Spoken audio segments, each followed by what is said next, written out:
Hey, can we go to the Vaqueros hotline and bring on another lifetime Longhorn and now a legendary lifetime Longhorn into the Longhorn Athletics Hall of Honor last week at the big ceremony on Friday night, and then the honor on the field on Saturday in the Wyoming game. He is Quan Cosby. QC, how are you, bud? Hey, what's up, baby? Hey, hold on. You got my man Stud in the booth? Stud's here. In the studio? What's going on here? Yeah. Oh, yeah, what's up, Kate? What's up, Quan?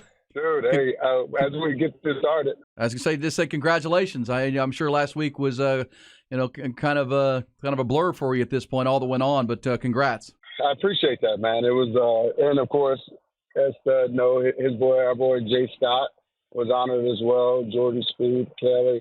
We had, a lot of cool athletes, and I must say, it's pretty bizarre. One of the, guys that was honored was a track athlete, and goosebumps moment of him being literally the first black athlete in the South, West Conference and in the state almost from a track standpoint in '63. So that's pretty awesome for him to be in that class and to hear his story. And yeah, it's real cool. The whole weekend was well done.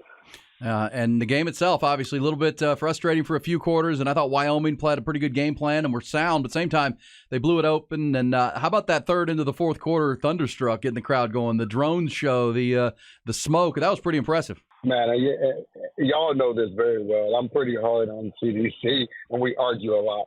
But kudos to him and his team on that, because we won a lot, Case, you know that, and DKR was rocking because of that. But, for them to be ranked number 3 and still have that fan experience, and that was next level. And honestly, it reminded me a lot of what I saw the week previous in Tuscaloosa. I mean, Alabama has no shortage of, championships and wins, but they still do a great job of. Well, that's what happened. That's what happened. That's what happened. CDC was at Alabama, and he was like, "Oh, we can't be showed up next week when we go on TV."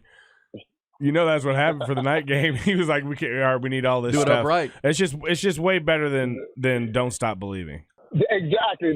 The Don't Stop Believing was the stupidest thing I've ever heard in my life. I was like, this is dumb. Like, I'm going to be sitting over here on and everyone's like, oh, I was like, that's why our team's soft, because we're playing this dumb song. Like, give me some Korn, Metallica, some AC/DC, something. God dang, let's listen to some Journey. Don't stop believing, guys. Hey, don't stop. Kiss my ass. Sorry. Thunderstruck.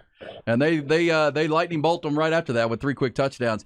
Hey, Quan, you've seen championship teams. You've been a part of championship teams at Texas. How good is this team in your mind? Casey was just talking about playing down to competition and playing up to it. What's the bar? What's the ceiling for this team this year for you? Man, still, I don't know that they're there yet, because we're going to learn a lot as they start Big 12 play and get everybody's best and even, out-of-body game plans and forget the rules. There's going to be none, because where they are, people have nothing to lose. I mean, they can try crazy stuff, and you just really can't plan for it. So we're going to learn a lot now. I still, in my opinion, know on paper they should be Big 12 champions. And so Casey's right. They kind of, what's wild about it is Sark's teams, we've heard, the first 3 years didn't really finish. And so what we're seeing is some progress, because they, in Tuscaloosa last week, they're exploding in the fourth quarter. So if they can figure out that script again and try to play it 4 quarters, there's no limit to where I think, because quite frankly, if we're being honest, across the board, all of college, I don't know if it's NIL, I don't know if it's transfer portal, but there's a lot more parity. And I think there's Georgia up there, who, by the way, was losing at halftime last week, as we know. And then I think there's everybody else. And so that's not a knock to everyone else, but I think if they can continue to grow and improve and play 4 quarters, they can play with anybody. Last week was a weird week anyways, though, because there's a bunch of games I was checking on my phone where at halftime it was like, big-time schools. Yeah, it was a lot of big lines, a lot of heavy underdogs and mismatches, and sometimes that happens for sure. Hey, Quan, we were talking earlier about the Pac-12, and I was making the point that it reminds me that with 8 ranked teams, it reminds me of your guys' season in 2008, when that month of October when you had to play 4 top 11 teams in 4 straight weeks, and you guys ended up losing the game at Texas Tech. Not to bring up a sour subject, how hard is that going to be in the Pac-12 for any of those teams to run that gauntlet? I saw where USC plays 6 ranked teams in an 8-week period. Washington's last 4 games of November are all against ranked teams. I mean, that's a grind. It's hard to get up week after week for really good teams and playing really good quarterbacks. Yeah, man. There's really the way you kind of get better in football is you play a little bit lesser.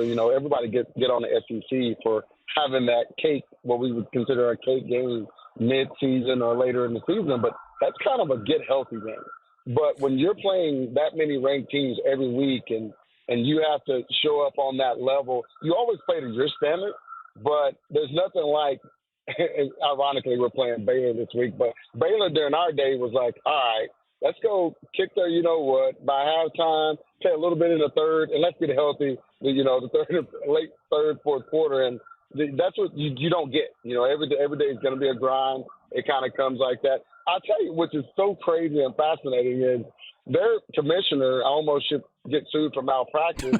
And then they freaking have one of the best seasons for 12 in the last 15, 20 years. So just crazy bizarre how all that works itself out. And the Big 12, on the other hand, saved themselves, and they're getting spanked around. So, it's a grind, man. It was fun on every level, but because of, it being every single week, we played Oklahoma, we played Missouri. Kansas was, ranked top 15 back in those days, Okie State, and then to go to Tech, and 1 or 2 injuries, kind of leads to a tough game, and we end up losing and kept us out of the national championship. So hopefully they stay healthy, but it's certainly going to be a grind for all those teams out there. It's going to be a little bit cannibalistic on how it's going to play itself out. Yeah. And that's the other part. Injuries come. You're playing good teams and you're playing to that level week by week. You get banged up, and it's a war of attrition in the Pac-12. Whereas Texas has an open road. If they can beat Oklahoma, feels like if they raise that level and get back on script, as you said, they only have one ranked team that's on their schedule right now. What about Baylor? I know, QC, you grew up in Waco, the greater Waco area, so you're close to that program and folks up there. What's going on with Dave Aranda's team? 1-2, lost to Texas State, gave away the Utah game.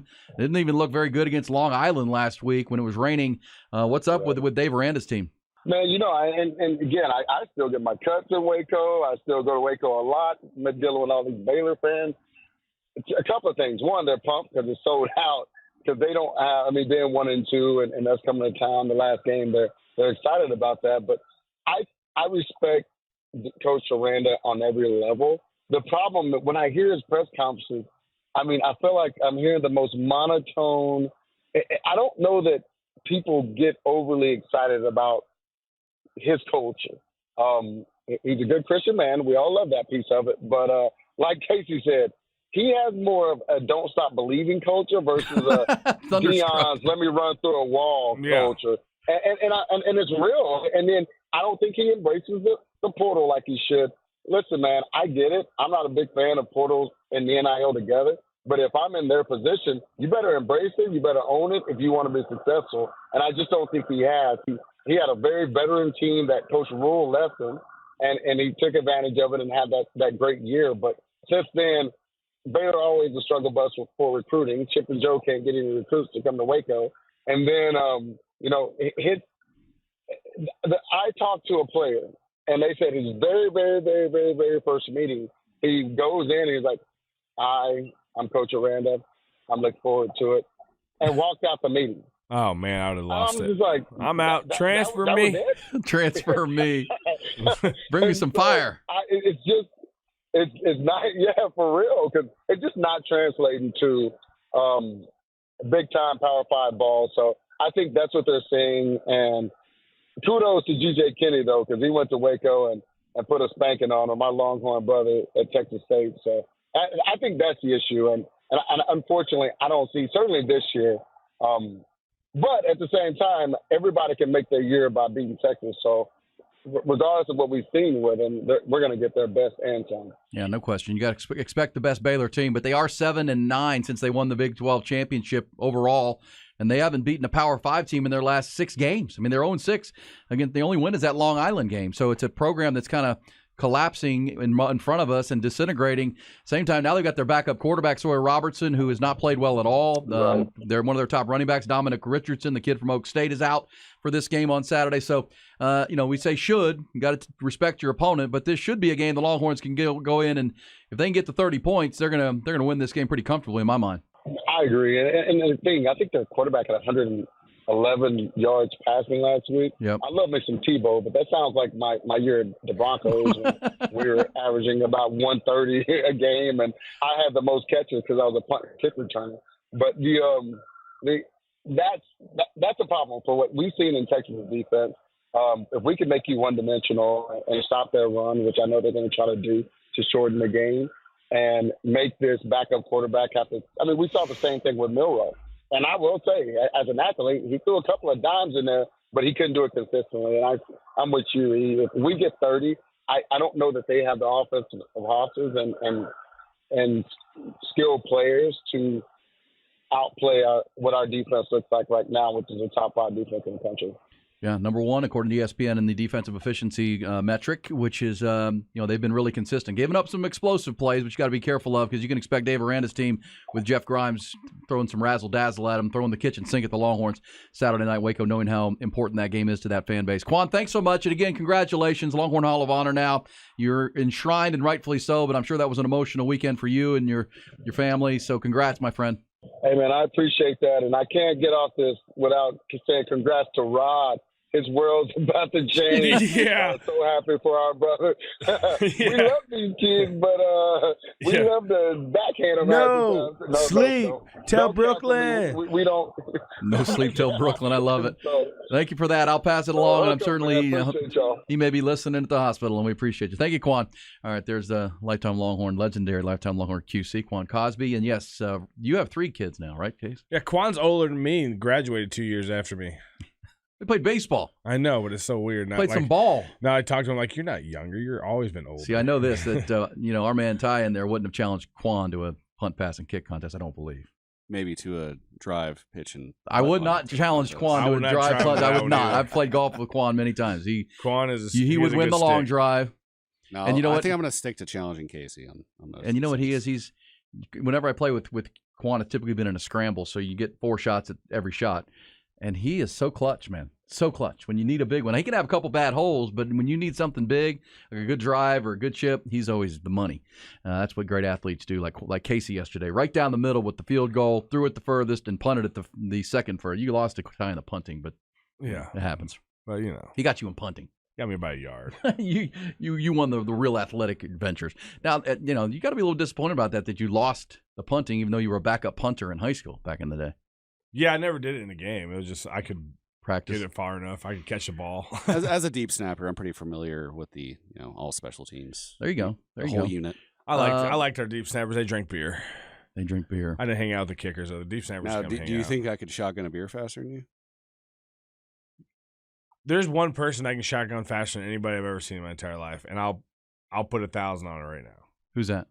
Austin Sinline. Austin Sinline, Lyle's brother. I mean, I've tried.